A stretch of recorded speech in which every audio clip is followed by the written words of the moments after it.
Bagong taon na pinagluloko pa rin Pero tayo. Conditional daw yung implementation ng AKAP subject to certain rules. Anong conditional implementation? Ando na yun sa budget. Anong gagawin mo ron? Ipamimigay niyo yun. Wag nilalansi tayo. Sasabihin nila, sige, hindi muna namin pa-implement yan. Lalagyan namin ng guidelines. Ipamimigay din yan, maniwala at dili. Alam niyo kung bakit? Kung hindi sila mamimigay ng kwarta, ay talo na silang lahat. Sa lahat ng kabulastugang ginagawa nila.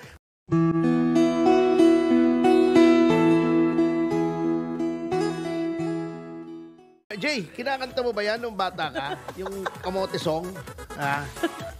Nung eat kamote, the musical fruit. The more you eat, the more you utut. The more you utut, the better you feel. So eat kamote, the musical fruit. Yun ang kanta noon. Kung mamaya kakanta rin tayo ng New Year. May version ako rito, Chinese. Alam mo yung laging kinakanta sa New Year, di ba? Yung Auld Lang Syne. Yes. Yan, meron ako na version Chinese. Dami mong baon na. Anyway, teka bago tayo magpatuloy, di ba? Sabi ko, mukhang pipirmahan ni Pangulong Marcos. Pinirmahan, di ba? Pinirmahan. Pinirmahan at yung AKAP ay hindi tinanggal. Di ba? Sabi sa iyo mangangamote na naman tayo Kaya yung mga abogado na nakakaintindi na ito ay unconstitutional ay nanggagalaiti. Sabagkat may binito siya. Totoo, pero ang binito lang niya ay 194 billion.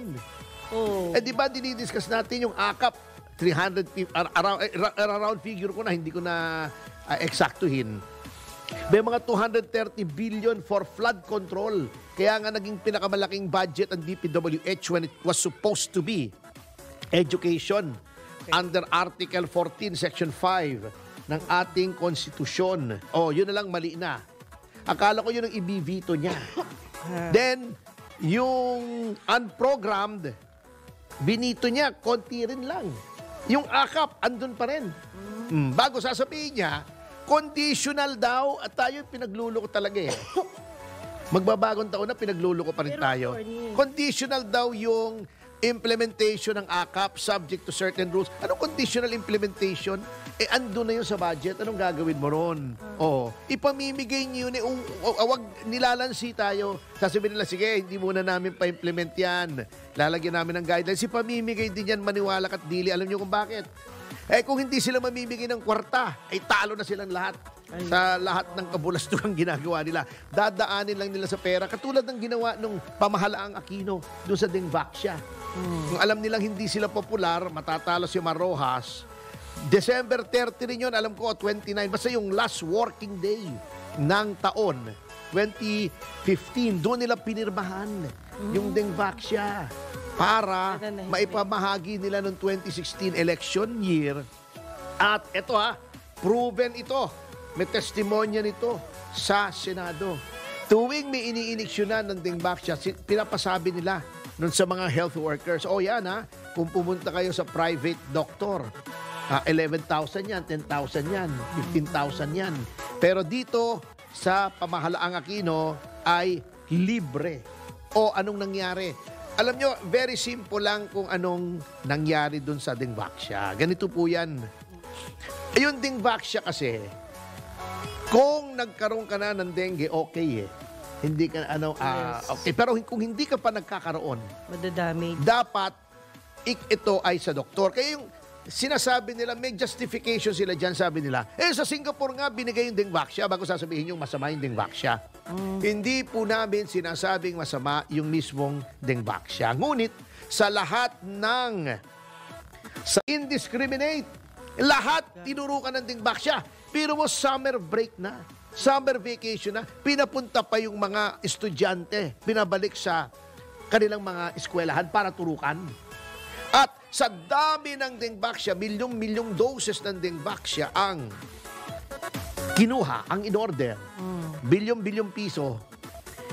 Hindi na nila malaman kung anong gagawin sa Dingvaxia kasi wala nang enough students na maturukan kasi nga summer vacation. Yung iba ayaw bumalik. Yung iba nagbakasyon sa probinsya. Pati mga pulis tinurukan nila. Pati mga kung sino-sino na lang tinurukan na, naghanap na lang sila ng tuturukan ng vaccine at masisira yung bakuna. Ganon ang nangyari dyan. O ano nangyari? Daan-daan ang namatay. Ang problema rin sa Pilipinas, nakakalimutan na po natin yung mga batang namatay dahil sa vaccine at yan ay nakademanda na po. Kudos to the Public Attorney's Office led by Percy Rueda at sila, they were the ones who took the cudgels for the victims. Kasi kami po sa Citizens Crime Watch, bagamat tumulong po kami dyan sa pagdemanda doon sa ombudsman at ngayon ay nakasampa na sa dito sa Sandigang Bayan kasama sina then Secretary ngayon ay Congresswoman Garin. Ay eto nga ang nangyari. Ang daming namatay. Hindi naman namin kaya, wala namang maraming abogado ang CCW. Opo. Kaya ang PAW ang nag-supply ng abogado para yung mga magulang na sila ay gusto nila ng hustisya para sa mga anak na namatay due to indiscriminate vaccination of Dengvaxia ay nakapaghain. Alam nyo, yan ang problema. Talagang, di ba, kahapon sinasabi natin yung parallelism between President Aquino and President Marcos. Di ba, yung walang plaka. Yung noy-noying, ngayon bongbonging. Oo. Yung hindi nagtatrabaho, anong gagawin natin? Ito isa pang parallelism na wala silang pakialam sa kalusugan ng karaniwang mamamayan. Kasi hodang magsimatayan kayo diyan, Basta kami, may akap kami. Hindi bala na kayo mamatay, may 5,000 naman kayong ayuda. Yun ang philosophy. Kita mo? Oh my God. Zero pa rin ang PhilHealth. Zero. Hindi na bago. Yung akap, minentain nila. Bago, mas malaki pa rin ang budget ng DPWH kesa sa DepEd. Yan ang budget na pinirmahan ng ating Pangulo. Kunyari pa, may Consuelo de Bobo, akala nila bobo mga Pilipino, ibivito ko na 194 million. Alam mo, ang isa sa mga natanggal pala, ngayon ko lang nalaman, dito sa budget na ito, dahil binabaan nila yung budget ng DepEd, ito ay yung 10 billion na dapat ay computerization program ng mga public schools. Alam mo, tayo na nga ang pinakamababa sa comprehension sa test, among the lowest in the world, pinakamahina sa math. Tinanggalan mo pa ng computer na hindi naman gagamitin para magpalayaw ang mga public school students. Ito ay teaching tool. Instrumento ito para matuto ang mga estudyante natin para moderno. Hindi na yung sa blackboard, hindi na yung Iyon ang isa sa mga natanggal sa budget na ito para lang ilagay sa flood control at saka sa akap. Tandaan nyo yan, mga kaibigan natin, mga Pilipino, tandaan nyo kung anong ginawa nitong administrasyon na to. Tinanggalan ng computer yung pangkaraniwang mga estudyante para ilagay sa ayuda, ilagay sa public works. Wala kayong computer ngayong darating na taon dahil nilagay sa flood control para sa mga kaalyadong mga kongresista na mga kontratista. Ay nako, yan ang budget na pinirmahan. Sana yung mga abogado, katulad ni Attorney Vic Rodriguez, maraming abogado kayo nang bumanat niyan kasi kayo yung nakakaalam niyan hindi na namin po kaya sa pribadong sektor. Dapat si Vic Rodriguez has to redeem himself. Kasi dati parte siya ng pamahalaan ito di ba? Yes. Ngayon, ang stance niya ay oposisyon. Which leads one to think, kung siya ba hindi tinanggal, siya ba'y mag-oposisyon? Di ba sabi ni Rizal na pinagdiriwang natin yung kamatayan kahapon? Opo. The glory of saving the nation cannot be given to those who destroyed it. Kasama siya dyan sa administrasyon na yan At siya ay natanggal dahil may mga issue sa mga appointments, mga anomalya. Opo. Na alegasyon lang naman, hindi ko sinasabing totoo, pero meron na nababayaran yung mga appointments, etc. And then, nung tinanggal siya as executive secretary, gagawin siyang chief of staff, he tried to cling to power, gumawa siya ng memo na yung powers niya ay malawak pa rin. Hindi lang natanggap, kaya umalis siya. Di ba ga? Ngayon, opposition siya. I-redeem mo yung sarili mo. Try to prove that talagang you have the best interests of the people at heart. At hindi ka lamang nag-opposition dahil ikaw ay natanggal. Opo. Tama. Hindi bali si Trixie Cruz Angeles. Kilala ko yan. Yan talagang paninindigan yan para sa bayan talaga even before joining the Marcos government. At umalis siya kasi nga siguro hindi na niya nasikmura yung mga pangyayari. Mahirap din pala, no? Mahirap palang mapaupo sa gobyerno. Ay, oo, mahirap. Marami Oo. kang nalalaman kasi, diba? Hindi, kasi ang nangyayari, palala ng palala. Nagkaroon lang ng medyo okay nung panahon ni Pangulong Duterte. Hindi ko sinasabi to for anything. Wala akong pakinabang sa matandang yon, sinasabi ko sa inyo. Kaya nga sinasabi lang, malapit ka kay Duterte. Hindi nga.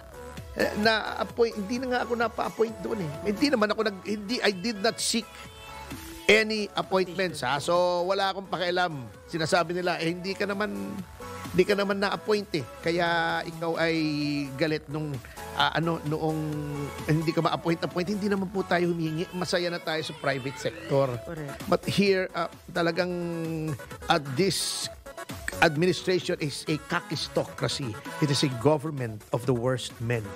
Ayun. Grabe.